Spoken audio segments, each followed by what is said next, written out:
warming up them hands. Ready. Here we go. You've got your boys Choppadong and Razzle back with you again Tuesday for the MLB live show brought to you by DFSArmy.com. One-stop shopping, all things daily fantasy sports. Everybody pile in, say hi, shout us out. We know the regulars. We're going to see Cujo. We're going to see Ken. We're going to see shout out to Ken, by the way. We're going to see Chuck. We're going to see who's our boy Dixon, probably telling everybody like and subscribe. So if you're there, smash the like button right away, early on. Retweet us out on Twitter. Do what you got to do. And Razzle and I are going to break this slate down for you here in just a couple of minutes. Razzle, how you doing? How'd you do last night? Doing pretty well. Just about broke even. I didn't really look at to see what's up, Edward, what had happened. So maybe that Angels explosion in the ninth might have cost me some profit. Right. But I don't really know. I didn't dig too far back. Had a shot late. My randomization to enter my lineups cost me a couple grand, so that's a little annoying. Didn't get my best lineup in the $5 knuckleball with 50K to first. That always blows. Would have top sixed it, but it is what it is. Yeah, I mean when you spread them out so much, I mean it's kind of you get what you get, and that's a different kind of variance too. You run through days where your best lineups do appear in those GPPs and you still don't win them, and then you run through days when they would have won and you're in freaking quarter arcade or whatever type shit. Comes with the territory when you're building more than 150 lineups at a time for sure. But on the flip side of that, I jammed in some booster lineups last night, played the late slate, played their main, cashed the main, kind of took a dump on the late, which is fine. What does that make us up 40% or so on the night?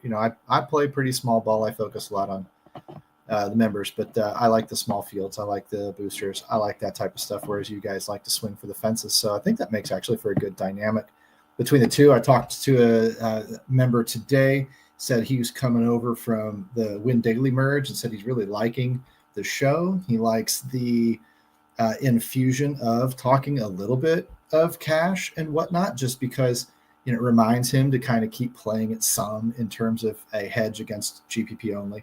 So, different strokes for different folks, of course. Huge baseball news with Petey and Shoeless Joe. Is that the tweet that I saw? Was that Pete Rose is being instated into the Hall of Fame? Well, he's going to be eligible for the Hall of Fame. Eligible. Well, if he's not a first ballot Hall of Famer, what are we even doing here? I mean, other than being the morality police, which I won't get into viewpoints on shady pieces of shit human beings, but in terms of baseball players, I saw the tweet. I just assumed that's maybe what that meant. So eligible for voting. If you had a vote, would you vote for him? Yes, but he's not going to be eligible immediately. I think there's a 3-year waiting period now that he's reinstated. That's rich. That's awesome. I know you're dead, but I'm going to make you wait 3 more years. But it also it makes sense that they reinstate him now. Like the ban is legitimately for lifetime. Correct. Over. Joe Jackson should have been reinstated long ago. Oh, jeez, forever ago. Zero evidence that he did anything to throw that World Series. In fact, I'm pretty sure he was the leading hitter in the entire World Series. So correct. But yeah, correct. They just cost him because he legitimately was just dumb. For those of you, he wasn't a smart human, so he didn't really understand what was going on. So, he's the one that I'm more excited for. Obviously, Pete Rose deserves it playing wise, but I don't really like the way that he acted post career either. Right. So I can understand why they waited until he passed to do it. Some days I feel like Shoeless Joe, and that I'm not the most intelligent human being walking the planet. I don't know about you. Some days you kind of just get kicked in the dick, but I mean, both of them would go in there for sure. And I mean, for the young people out there that don't know, I'm not going to go into Shoeless Joe and his life and a biography on him. I'm going to tell you, though, to watch the movie 8 Men Out if you haven't. That is a movie that I don't every hardcore baseball fan, Field of Dreams, and all those movies they know and they've heard of 8 Men Out, but I don't know how many people have actually gone back and maybe watched it. Oh God, it's a great movie. I assume you've seen it. I do own it. You own it, even better, because I got to go to that Amazon bullshit and find it. But yeah, so Dixon wants to know, before everybody hits the like and subscribe button, because I know he's going to say, there it is, he just said it. He wants to know about some clarification on pronunciation of Shane Baz's last name. Like, why is it not pronounced like Raz? Why is it, or is it Boz or Baz? Do you know? I don't. I think it's technically Boz, but I don't know for sure. So if you're studying to be a play-by-play guy, then there you go. Boz would be the pronunciation you might go with until you interview him and get clarification. Let's dive in. Let's do the rundown. 10-game slate today. No Coors, of course, still back in Texas. Weather. I saw a bunch of, in the VIP chat today, a bunch of, oh my God, weather today. I should just wait to play tomorrow, blah, blah, blah, blah, blah. Those games are all on the earlier slates and not on the main. So don't really have a lot to worry about if I'm reading the timelines correct. And when I look today at the 10 games that are on there, it's all those bottom 10 games on the weather station graphic. So nothing to really worry about tonight. There's those teams that have that 5+ implied run total that I intend on mentioning every day, so that you can either focus on them since they're highly correlated with ownership, or you can get away from them if you want to.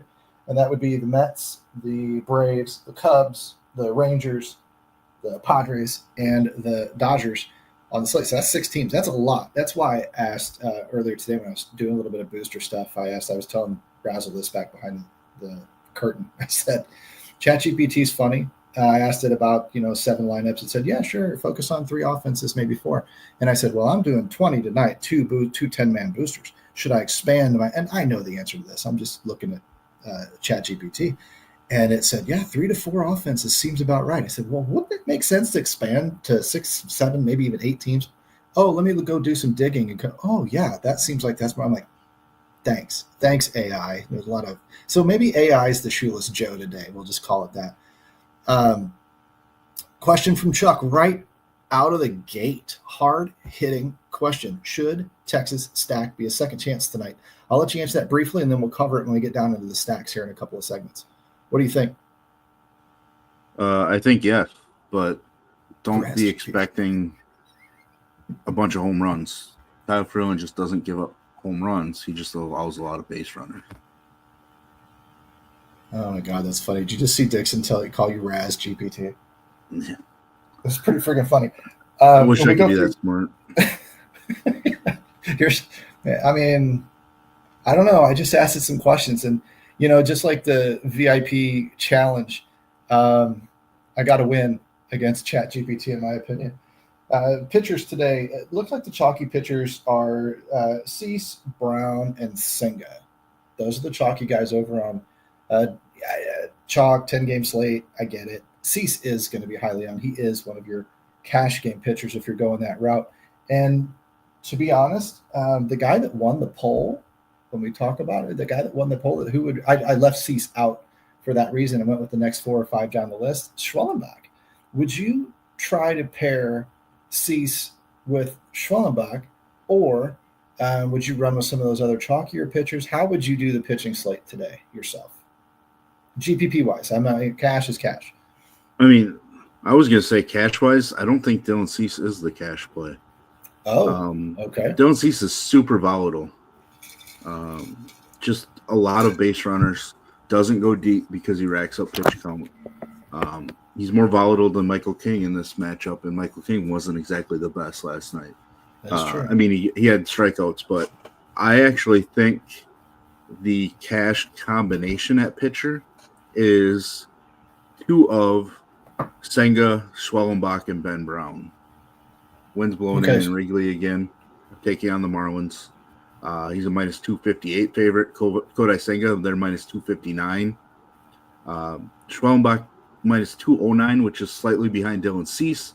Only I think that's going to change because Pittsburgh's without O'Neal Cruz in that lineup. It just dropped just before we got on, I believe. I'm thinking about Washington. Sorry, wrong man. Cruz isn't in, so Senga gets a boost even higher. So Senga's actually above Cease, I think, in my rankings. And then Schwellenbach against Washington, I think he's just in a strong spot. Okay, I will defer to Raz GPT on that one, and I'll just assume the shoeless Joe role for the day and just keep asking the questions. If you guys didn't notice in the beginners channel today for our VIPs, I posted how I would go through setting up DS for cash games and how I would do it for these boosters. And I'm just referring to the screencast because it's about 20 minutes and it kind of walks you through the quick ways to do that. And I'm very simple. I'm very not AI driven. I'm not Raz GPT driven. I am more projection driven. And even in baseball, which Raz will tell you, he freaking hates projections in baseball, which is fine. I just don't have a lot of time these days. I'm spread really thin. I've got a lot of things going on. So I'm relying on the industry and the technology within it. Therefore, I eliminate a lot of the low-owned plays, just assume they're crap. They're not always crap. It's baseball. They can all go off. But I'm focusing on higher ownership and essentially blocking all of everybody else's lineups, not all of them in complete, because I always will find a player or two that's a little bit lower owned. And then I run an optimal off of that. And I basically say in 2025, that's good enough. If you can get over me, 55% of the time, freaking so be it. But I think I can get over you 55 to 60% of the time doing that. Now, could I do that if I'm taking on, Raz one-on-one? Maybe, maybe not. But if I'm taking on the player pool at low stakes, like if I'm in the $5, $10 contests, no, that's probably not going to cut it. But if I'm down here in the $1, $2 type contests and running volume of 20 and 30 head-to-heads per, if I can avoid all of the trains of other optimals that I'll get, it stands a great chance at winning. We've had people having success with it. So I will just reiterate that part of it. What about Leiter, Barrios, those types of guys? Do you have any GPP pivots that you might make if you're getting off of those cash guys you were talking about? I mean, Leiter and Barrios, and for a lesser extent, like Wu and even Robbie Ray are some of the lowest owned guys in my pool. Okay, Robbie Ray was one I noticed earlier. Wu taking on the Yankees, they're hitting a bunch of home runs, not the greatest. Robbie Ray just super volatile, but I do like left-handed pitching against Arizona, and they're in a ballpark where I love pitching. So I think I just have to ride with Robbie Ray. I'm not huge on projections as it is, but of my pool, Robbie Ray has the second lowest projection, which kind of stands out to me. I could see removing Leiter from a player pool because he's been bad since he returned from the IL, but he has the best pitching matchup against the Rockies. Right. Barrios, I think he gets a boost without Yandy Diaz in the lineup. So, I kind of want to play him, but he's also probably the one closest to the chopping block. I'm playing 10 pitchers, which is more than my normal pool, but I had a tough time getting it to 10 as it is. If that Fott Ray matchup was in Arizona and not in San Francisco, I could actually see you eliminate both of them. But it becomes tougher. I think, the reason why I'm going to 10 is I think I'm going to end up underweight on Dylan Cease just slightly. But when you're playing less lineups, you do have to make a decision. I think Barrios for sure, and probably Wu. Really torn 50-50 on Leiter. If you go recent trends, you just remove him. But it's Colorado. Right. So the winner of the poll was Schwellenbach. I'll lock him into the DS when we get to that point. And then we'll see what others it throws at us and go from there. In terms of hitting stacks, I would say that what was the winner? If I look at my little whiteboard down here in the corner, this is the Dodgers. Everybody is on Dodgers tonight. I will tell you this. I think it's a little bit hard.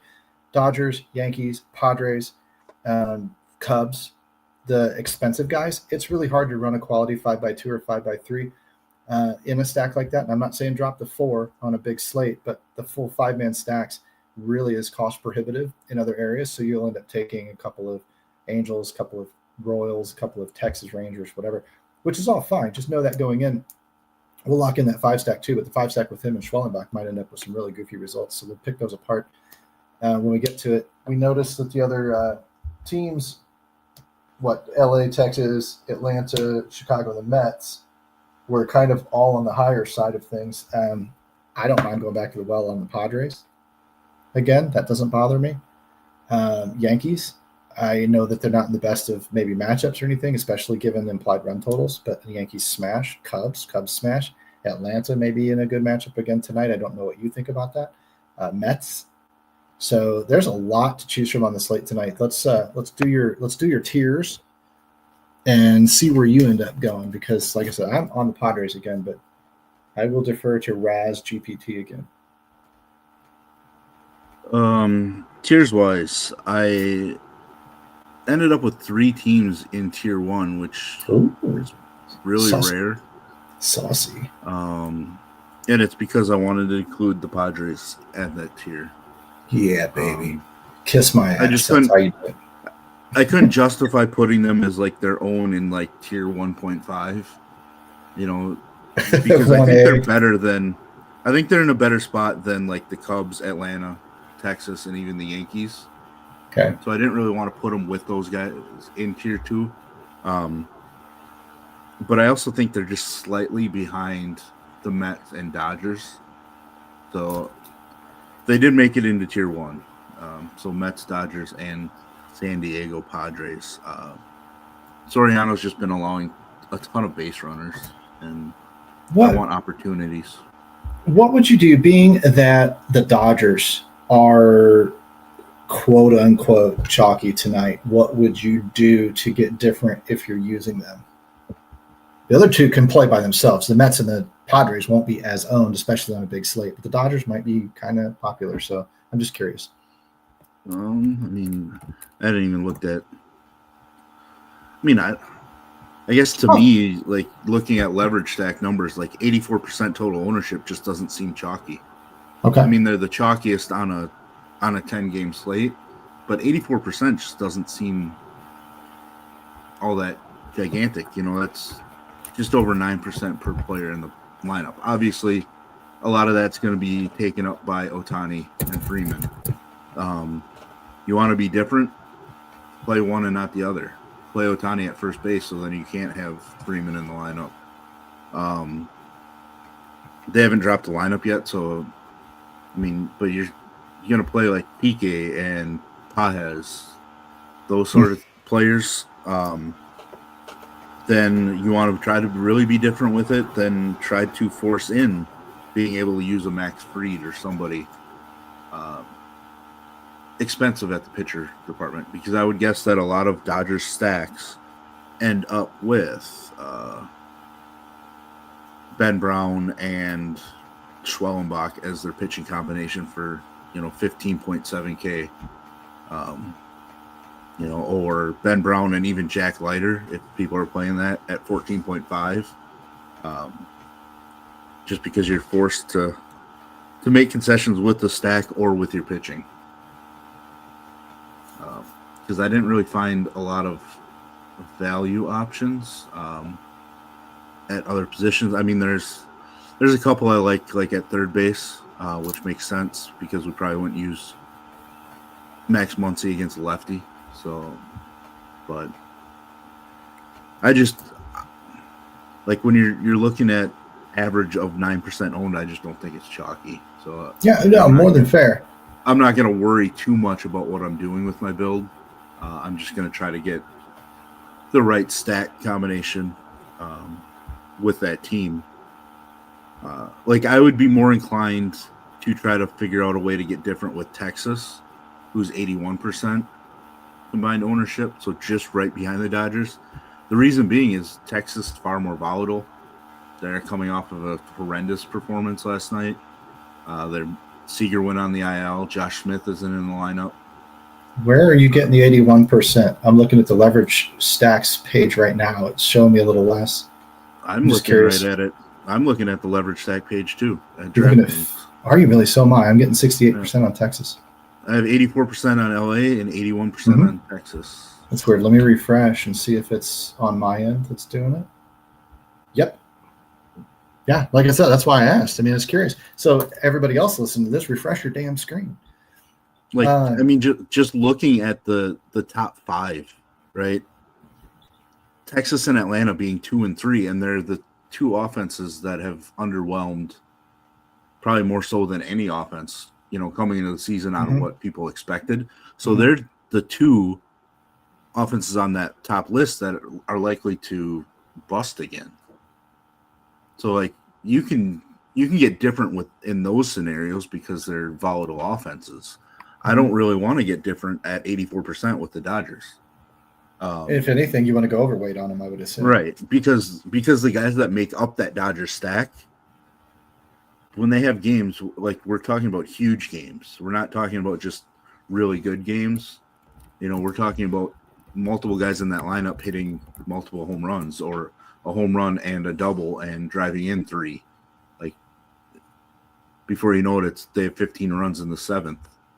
Right. So I think each team should be treated slightly differently in how you build based on their percentages. Okay. No, it's good advice to pass out for sure. Who's your tier 2 teams? Texas, the Cubs, Atlanta, and the Yankees.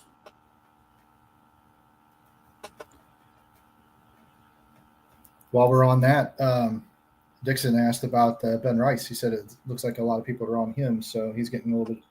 I'll tell you what, when the world gets fearful, get greedy. When the world gets greedy, get fearful. So you're right to be questioning that. Raz, what would you say about including Ben Rice in your stacks, or is it one-off somewhere?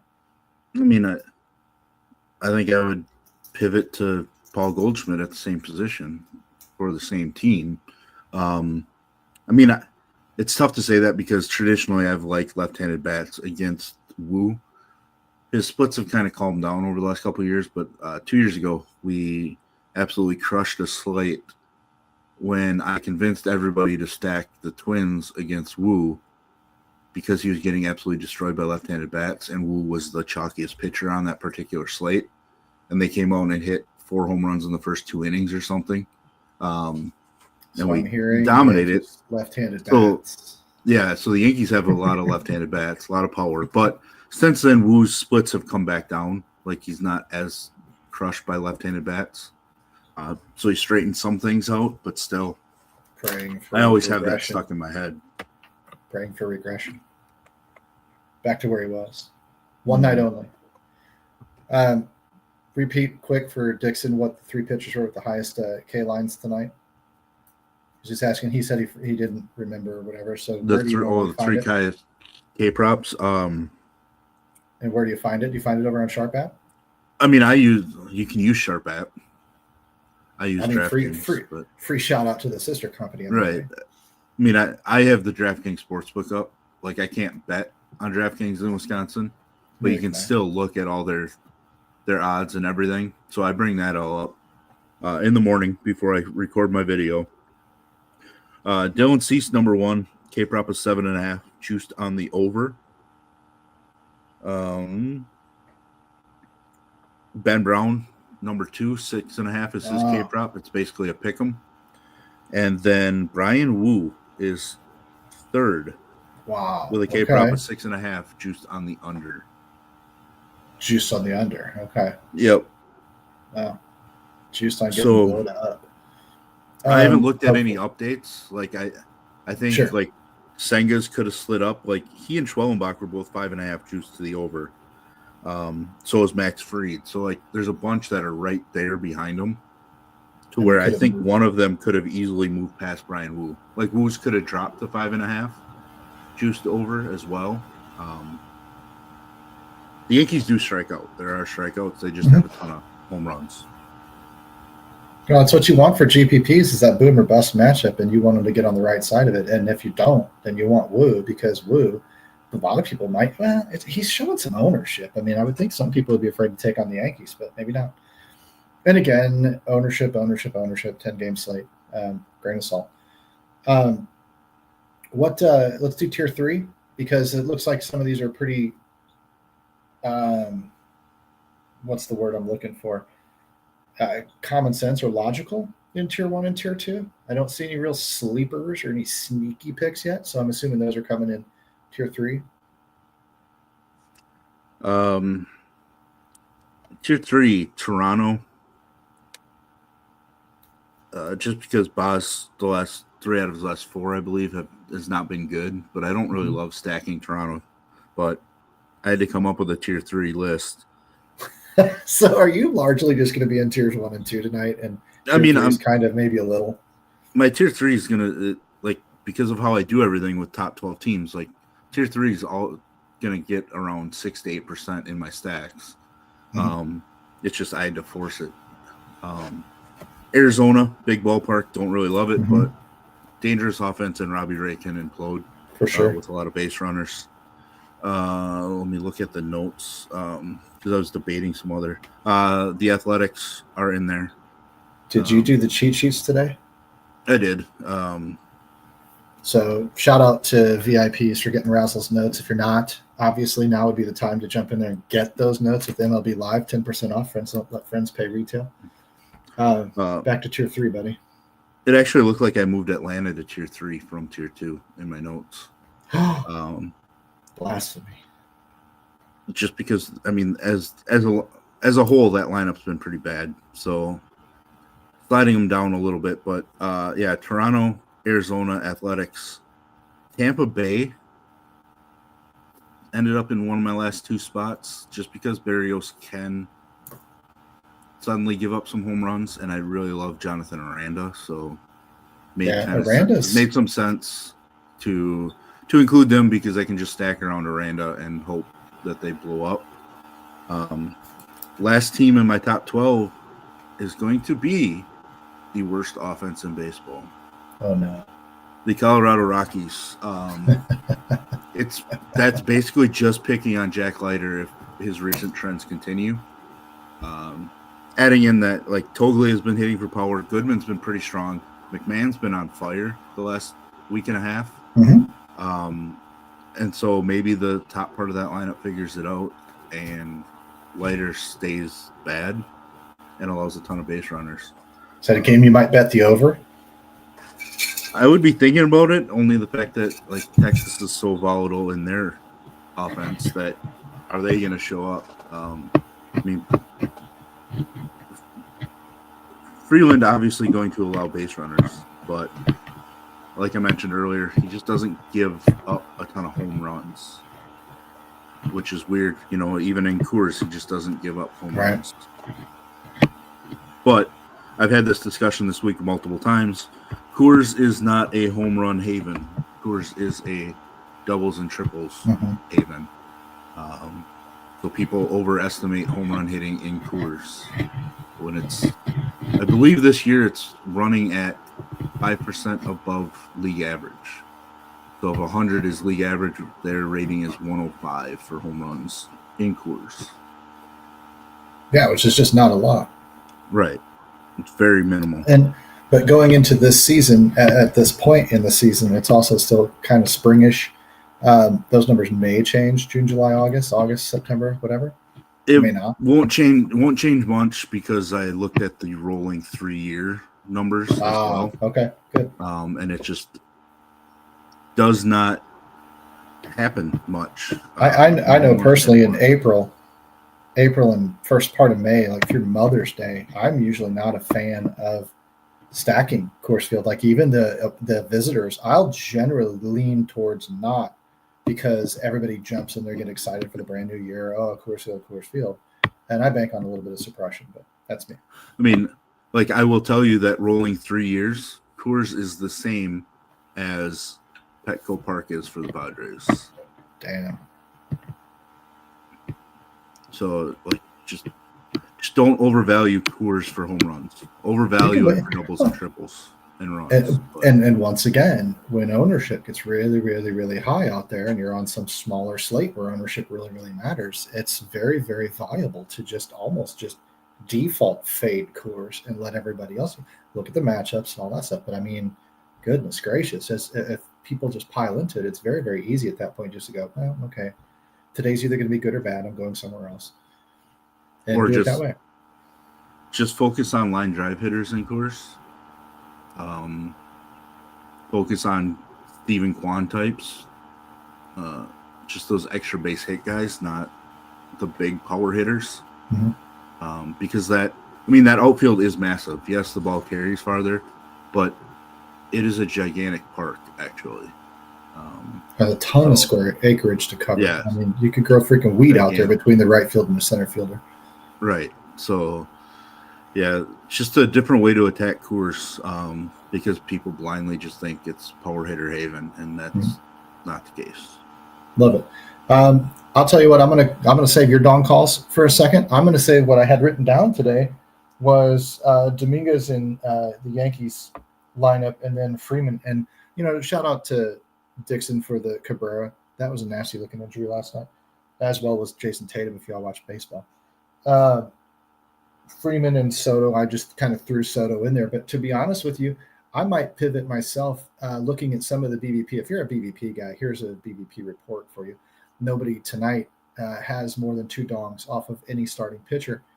And Corbin Carroll, to answer, that's why I looked it up. Corbin Carroll has not faced Robbie Ray for some reason. I guess it's usually a teammate and not anymore thing or whatever, however the hell.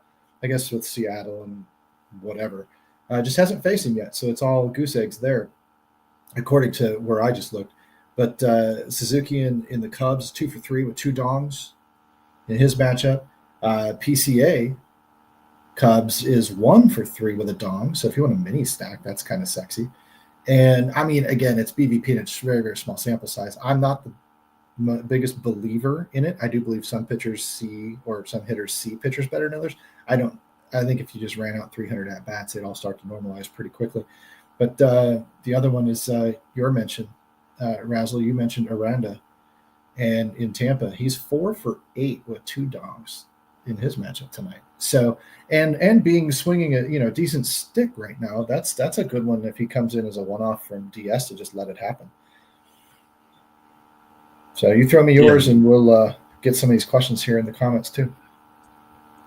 Aranda was definitely going to be one of them. Cool. And it really was prior to even looking at BVP earlier today. It's right. Just the way that he's been swinging it. And I do like the matchup. I don't even think I made a decision yet on mine for the site yet. Okay. Well, just hold off on it. We'll get to it. Hold off. I don't want to rush you. That's the main thing. I have crap out there. I have some names like Addison Barger for Toronto off the wall.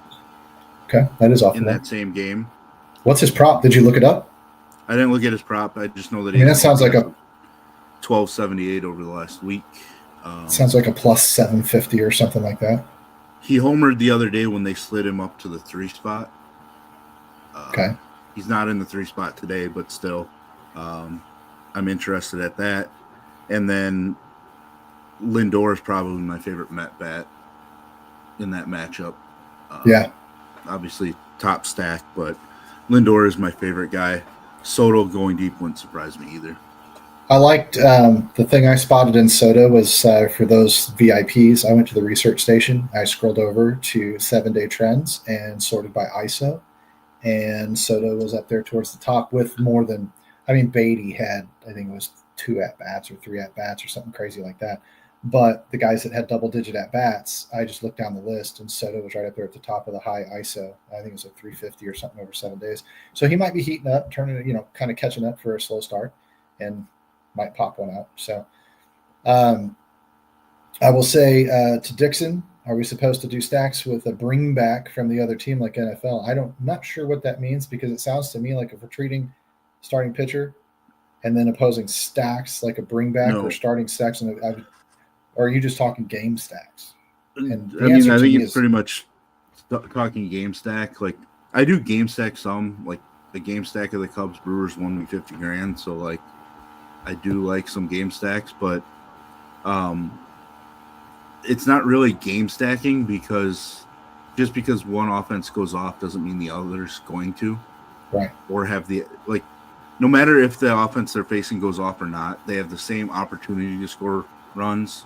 Where in football, when one offense goes off, the other now has more opportunity to throw the ball for bigger plays, and it turns into a shootout. Right. There's no correlation within a game stack.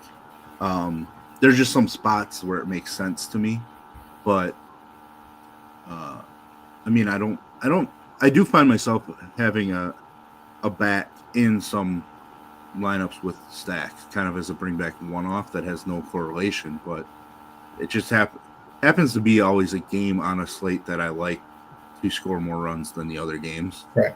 It's not a purposeful thing. It's not a, and then same thing too, like NBA used to be West Coast hammer games at night. We're not looking to do that in baseball very often in terms of like, oh, you got to have a hammer, so I keep climbing the leaderboard at the end of the night. It doesn't correlate like it used to in NBA either, especially since in the evenings, a lot of those are not even hitters' parks. They're crappy environments to hit in.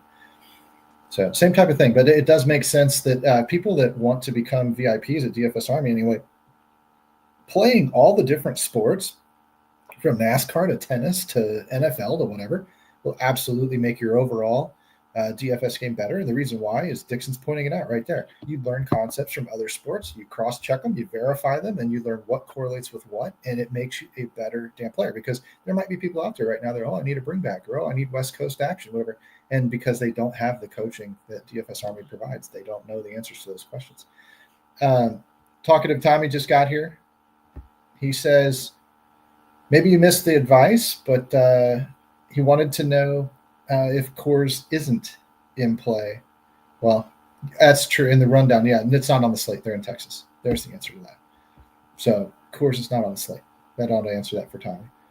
Yeah, that was just a conversation about some park factors and then going off on a tangent about home runs. We were talking about Texas, Colorado, and the fact that Kyle Freeland doesn't give up home runs, which pushed us to talking about how home runs don't happen in Coors, and that's why you shouldn't be surprised that he doesn't give up that many home runs. But just nuggets also to remember going forward. Absolutely. When they do show up on the slate. Well, we probably, for latecomers, we probably should have clarified that. That's my bad. I'll wear that one. That Coors is not on the slate when we were talking about Coors as far as a hitter's park. So I can see where that confusion came in. That's like I said, I'll wear that. That's my bad. So, if you want more stellar play-by-play, you follow me on Twitter. What score is considered a blowout in MLB? Dixon's asking that question. I mean, my answer would be I don't really pay that much attention to blowouts. I just know that if a team does explode, you usually get the wrong side of the bullpen. You get the mop-up duty dudes, and it can snowball from there. You get 4 or 5 runs, get out to a 5-0 lead, chase the starter, come into the mop-up guy, boom, you got 8 runs, 9 runs, whatever, and that's when your stacks really start to cycle. Do you have any better advice than that, Razzle? More detailed strategy? I mean, I think by rule, baseball really thinks it's 8 runs or more because that's when it allows teams to throw a position player in the 7th inning, I believe. Yeah, those are the. But those guys sometimes can pitch. Most teams won't throw a position player when they're down 8. But generally we think it's probably 10. You'll see some teams rest guys when they get up or down 10, in the 6th or 7th inning. Sure. They might take a guy out. We've seen some teams winning by 12 or so throw a position player in the 9th to try to steal an inning without using a bullpen arm. It's a really good. I can't think of the example this year, but it did happen once this year. I just you guys need to shout Razzle out. You need to shout Razzle out in the chat for that. That line of demarcation of blowout is when a position player comes into pitch. I freaking love that. That's a perfect definition for it. Nice work. Some teams are more likely to use a position player than others too. That happens more now because Major League Baseball has put a limit on the number of relief pitchers. Mm-hmm. Teams used to just shuttle guys up and down between the minors and majors. They're now, I believe it's 13 total pitchers. Maybe it's 14, but I'm pretty sure it's 13. It's one of those two. But there are times where, some teams would have 15. guys Right. for a reason. I was gonna say Raz GPT, and I'm not Dixon. Guys in the comments got to fire that thing up, shout that damn thing out. That was great. I love it. All right, let's go through a couple of these questions. Let's dive into the VIP challenge. We don't need to build a lineup tonight. We've got enough questions in here, which is great. Don says, is Texas chalk today? They didn't do shit. I'm going to change it. He said ish. I think he just spelled it wrong. He meant shit yesterday, and he's right. And yes, they're not going to be chalk on a 10-game slate. They are going to be relatively popular. Still going to get into it. It's still Colorado they're facing. But what do you think their odds are? I'd say the odds are high. They outperformed yesterday. Is that at least safe, Razzle? Yeah, I mean, I would. I mean, from a base runner standpoint, I would.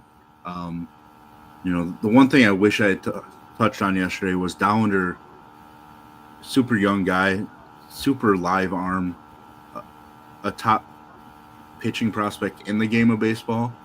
I just didn't think he was going to have his confidence after getting just absolutely destroyed for a number of starts. Mostly in Coors, but still. I just kind of overlooked that, and that's one thing that I screwed up in my whole process because, in general, I believe in those guys a little more than the random person does, just because they're so highly rated that they have such strong upside as a pitcher that I shouldn't ignore that, but I did yesterday. Okay. Well, let's dive into the VIP challenge. For those, I haven't seen Ken in here today. Ken is not even in here to claim his freaking prize. We are no longer undefeated. He got over both of us last night. I think you said you put up a 97, or was it 90? What did you say? Something like that, 97 probably. Because I put up a 91, and I think he put up like a 104, something like that. Anyway, pretty decent drubbing. So the VIPs get one. And avoid the sweep of the first series of the year, to put it into baseball terms. Let's go through the lineup. I went ahead and just, first one in today was Tattoo Freak. So, there's Ken. What's up, boy? Good job last night. Therefore, I will not choose you. You know what we should do? We should actually, if you beat us, we should let you go back to back. See if you go streaking against us. Maybe we'll do that going forward. But since I didn't think about that until just right now, I'm going to take a staffer today and take Tattoo Freak because he's actually one of the fill-in guys when Razzle and I can't make the show. And I wanted to at least introduce you guys to him. You guys see him in the comments all the time. But let's do his lineup tonight. And because I think Razzle might be a little meaner than against the members. He might really shred this thing. So dive in there. You've got Brown and Soriano as the pitchers. I don't know why you'd end up on Soriano. See, boom. There went your left nut right there. Just kicked you in it. I mean, I think a lot of people want to just see a chalkier offense or a popular offense. Shouldn't say chalky. A popular offense and just automatically think they need to play the pitcher to be different. And I just think there's most of the time playing the pitcher is just not the right move. Like the reason for San Diego not going off isn't going to be because Soriano no hit them. It just might be because he goes 6 innings, allows 5 hits, 3 runs, and they don't go off, but then he doesn't get anywhere near the point total to win you anything. Strikeouts are so huge that just winning the game isn't going to do it. And I'm not San flaming. Diego doesn't strike out a ton either. There's an off chance that Tattoo is doing this as it's his own brand of leveling us and just setting us up for something that we can talk about because I know him and he would do that. Maybe not, but we'll scroll down a little bit more because you can change this too, Tattoo, and I expect to get a whole different. He says this is his third version of this lineup. What do we got? Athletics. There's Dodgers. Athletics. We got a 4x2. Dodgers, Athletics, Mets. 4x2x2. So if I shrink this down a little bit more, you get Langeliers at catcher. You want Freeman at first base. Ohtani in the outfield. Just put them both in there. Kike at second base. And where Mookie Betts at shortstop, man, he grabbed the bigs. That's cool. When that lineup comes out, I hope that works. And then what do we got with the Mets? McNeil and Beatty. And the old Athletics Butler, probably towards the bottom of the lineup there, and Langeliers. So you tell me what you think, top to bottom, Razzle, and what would you focus on if you were Tattoo? I mean, like, obviously trying to stack the Dodgers and all their most expensive hitters is kind of why you're stuck throwing darts at pitcher. But like, when you're trying to just beat two other people with a lineup, like, pitcher is not where you want to throw darts. He just said, "I assure you, this lineup isn't what I'm using in real money lineups." Freaking level job, man. Where's the bong dong calls, buddy? Because I like it. That is so funny. But yeah, I what you're saying is, yeah, if you're going to go all those bigs and try and get that in there, you're going to have to pick a different pitcher, and that's not what you want to do in a 3-man league. But again, I don't care what the VIPs do. If they want to throw our tournament lineup at us or try and beat us like a true 3-man, I mean, go for it, one way or the other. But like I said, it's going to be really, really hard to get 5 Dodgers, Cubs, Yankees tonight. It's just going to be hard. So those guys that can do it are going to probably have to go down at pitcher to pull it off. How y'all feel? Don says, how y'all feel about Brown San Diego pitcher today? Brown San Diego pitcher today. Oh, Ben Brown and then Dylan Cease together. I mean, I do think that's one of the more popular combinations. I did say that I am looking to go slightly underweight on Dylan Cease. It's just that I don't want to have 45% Dylan Cease in my runs across. I don't even know what I have. I should probably look. 500 and some lineups. I don't want 45% Dylan Cease.